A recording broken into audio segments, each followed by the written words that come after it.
నమస్తే అండి. ఇక్కడ మీకు చూపించబోయే శివాలయం ఎక్కడో లేదండి. పశ్చిమ గోదావరి జిల్లా మొగల్తూరు గ్రామంలో ఉంది. ఈ స్వామివారు ఇలా ఎండలో ఎండుతూ వానలో తడుస్తూ ఉంటారు. ఇక్కడ పైన ఆలయంలో అలా ఓపెన్ మధ్యలో ఉంచేశారండి.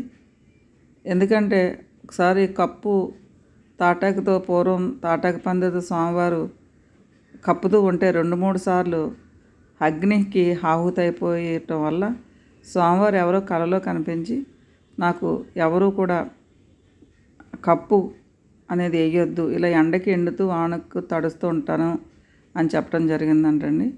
ఈ స్వామివారి గుడిలో వెనకాల ఉన్న నాగేంద్రుల వారండి. ఇక్కడ స్వామివారు విగ్రహం ఎలా ఉంటుందంటే, పళనీలో ఎలాగైతే ఉందో తర్వాత మళ్ళా ఇక్కడ ఇలాగా ఆ స్వామివారి శిల్పం ఉంటుందంటే, మధ్యలో సుబ్రహ్మణ్య స్వామివారి విగ్రహం ఉందండి. దగ్గరగా జూమ్ చేస్తాను చూడండి. సుబ్రహ్మణ్య స్వామివారు ఉంటారండి. చుట్టూ నాగసర్పాలు ఉంటాయండి. ఇక్కడ ఈ సర్పము స్వామివారి దగ్గరికి అర్ధరాత్రి వెళ్ళి ఆ శివునికి చుట్టుకుని ఉంటుందంటండి. కొంతమంది చూసి భయపడ్డారండి. ఇక్కడ తప్పనిసరిగా పాము అయితే సంచరిస్తూ ఉంటుందంటండి. ఎవరిని ఏమీ చేయదండి. మ్యాక్సిమం అందరికీ కనిపించదంటండి. ఎవరో ఒకళ్ళిద్దరికి పాము కనిపించడం జరిగిందంటండి. అలాగే ఇక్కడ ఈ స్వామివారి ఎదురుగుండానే పుట్ట ఉందండి. ఆ పుట్టలో పాము ఉంటుందంటండి. పుట్టమట్టి ఎవరైనా తీసుకోవాలనుకున్నా సరే అది సాధ్యం కాదు. ఎందుకంటే పాము ఉంది కాబట్టి ఎంత దేవతా సర్పమైనా మనలాంటి మనుషులం టచ్ చేస్తే ఇబ్బందే కాబట్టి అది మనం వెళ్ళి నమస్కారం చేసుకుంటాం అక్కటేనండి. తర్వాత ఇక్కడ ఈ శివుని ప్రత్యేకత అలాగే ఏమిటంటే, ఇక్కడ రోజు రోజుకి స్వామివారు పెరుగుతూ ఉన్నారండి.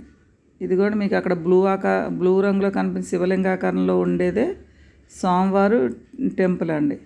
ఇది మొగల్తూరునికి లోపలికి వెళ్ళాలండి.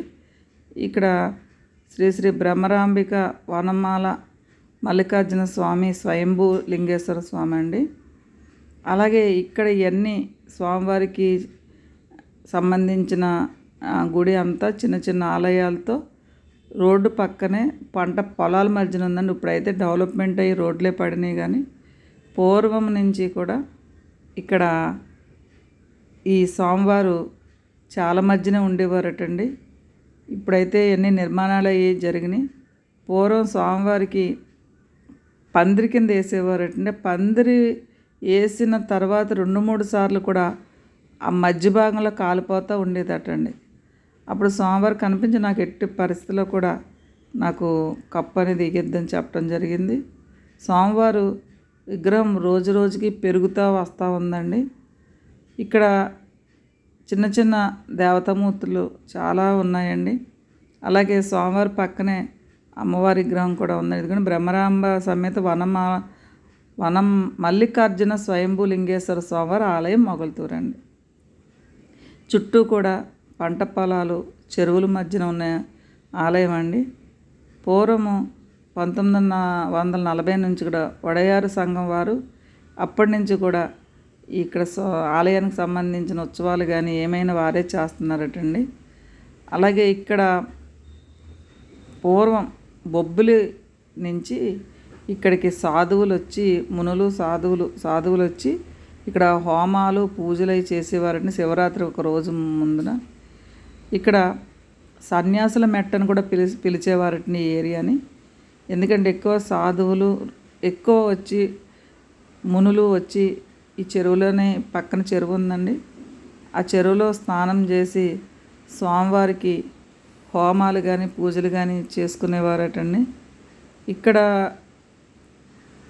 స్వామి ఎంత గొప్ప శక్తివంతమైన స్వామి అంటే, కోరిన కోరికలు ఏదైనా సరే అవి 100కి 100 పాళ్ళు నెరవేర్చుతారటండి. సంతానం కానీ ఉద్యోగం కానీ పెళ్ళి కానీ ఏదైనా సరే. ఇదిగోండి ఇక్కడ హోమాలు చేసే ప్రదేశం అండి. స్వామి ఇక్కడ నందీశ్వరుల వారండి. ఆ పక్కన వినాయకుని విగ్రహం అండి. వినాయకుని నమస్కరించుకున్న తర్వాత మనం డైరెక్ట్ వెళ్ళిపోయి మనమే మన చేతులతోటే స్వామివారిని అభిషేకించుకోవచ్చండి. ఇక్కడ ఇది ప్రత్యేకత. శ్రీశైలంలో మాత్రమే ఉంది. తర్వాత ఇక్కడ స్వామివారిని మన చేతులతో తాకి మనము కొబ్బరి నీటితో అభిషేకించుకోవచ్చు, పంచామృతాలతో అభిషేకించుకోవచ్చు. దగ్గరుండి భక్తులే వెళ్ళి స్వామివారిని అభిషేకించుకుని పూజలు చేసుకునే అదృష్టము అయితే ఇక్కడ ఉందండి. స్వామివారి విగ్రహం బ్రహ్మసూత్రం గల విగ్రహం అంటండి. పాలకొల్లు కనికా పరమేశ్వర ఆలయంలో చాలా పెద్ద లింగాకారము, అక్కడ బ్రహ్మసూత్రం ఉందంట.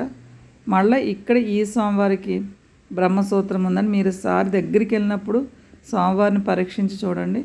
ఈ చుట్టూ కూడా ఇక్కడ స్వామికి శంఖాలతో ఉన్నాయి, శంఖాలతో అభిషేకించుకోవచ్చు. నీరు కూడా అక్కడే ఉంటుంది, ట్యాపులతో బకెట్లతో నీరు ఉంచుతారు. మన ట్యాప్ ఇప్పుకుని ఎన్ని బిందులు కాలుతో అన్ని బిందులతో అభిషేకించుకోవచ్చు.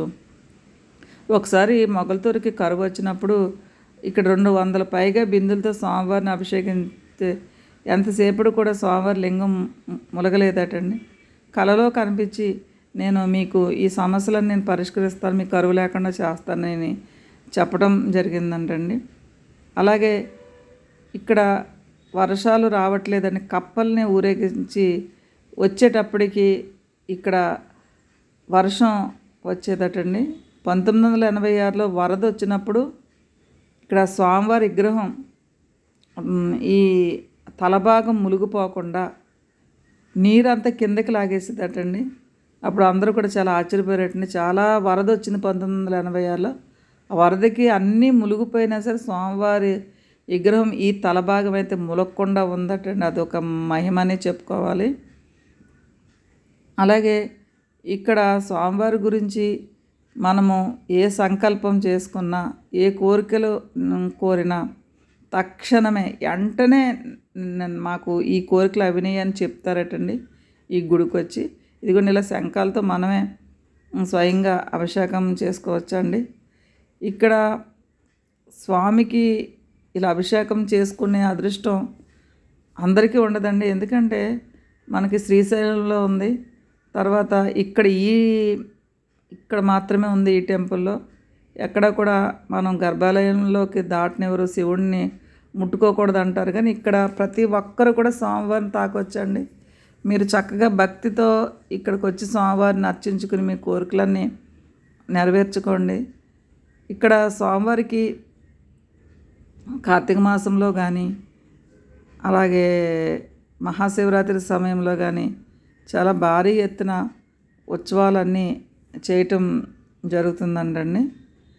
ఇక్కడ స్వామికి మనకి ఎడం వైపుకి విగ్రహం ఇలాగ వంగి ఉందండి. మీరు ఈసారి వెళ్ళినప్పుడు అబ్జర్వేషన్ చేయండి. అలాగే ఇక్కడ పక్కనే స్వామివారు ఉన్నప్పుడు అమ్మవారు కూడా ఉండాలని చెప్పి సంకల్పం చేసి ఆలయ కమిటీ వారు ఈ అమ్మవారిని తిరుపతి నుంచి శిల్పం తీసుకొచ్చి పెట్టారటండి. ఇక్కడ శివుడు, పార్వతి, అలాగే సుబ్రహ్మణ్యేశ్వర స్వామి, అలాగే మొల్ల ఆ కవిత్రి ఉన్నారు కదండి, ఆమె విగ్రహం కూడా ఉంది. అలాగే ఇక్కడ మనకి హోమాలు కూడా చేస్తారటండి. హోమాలు చేస్తారు. మనకి ఏదైనా దోషాలు అవ్వండి అని ఉంటే కనుక ఈ గుడిలో హోమాలు చేస్తారటండి.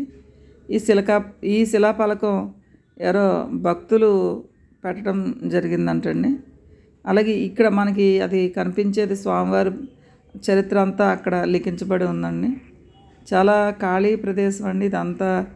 చుట్టూ కూడా చెట్లతో చాలా ప్రకృతి రమణీయంగా ఉంది. మీరు తప్పనిసరిగా ఒక్కసారైనా వచ్చి స్వామివారిని మీ చేతులతో అభిషేకించుకుని మీ కోరికలన్నీ నెరవేర్చుకోండి. ఇక్కడ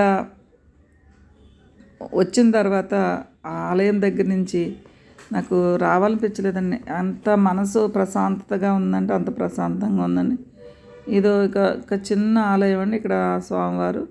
అలాగే ఇక్కడ స్లాబ్ పైన చాలా పెద్ద శివలింగం రూపంలో ఉన్న స్వామివారిని ఒక భక్తులు ఆయన వచ్చి దాన్ని పెట్టడం జరిగిందంటండి. ఇదిగోండి పైనుంచి చూస్తే వ్యూ అంతా చాలా పీస్ ఆఫ్ మైండ్తో, చాలా ప్రకృతి, చాలా చెట్లతో ఉందండి. ఈ లింగమే ఆ దాత ఎవరో ఇవ్వటం స్థాపించుకున్నారటండి అక్కడ. ఆ కింద కూడా చిన్న శివలింగం కూడా ఉంది. తప్పనిసరిగా మీరు వచ్చి స్వామివారిని ఒక్కసారైనా చూడండి. ఇక్కడ స్వయంభూ అండి ఈయన. అలాగే బొబ్బిలికోట నుంచి మహాశివరాత్రి ముందు నుంచి సాధువులు వచ్చి అర్పించుకున్నారు. ఋషులు మునులు పూర్వం ఉన్నారంటే చాలా గొప్ప క్షేత్రమని అనుకోవాలండి.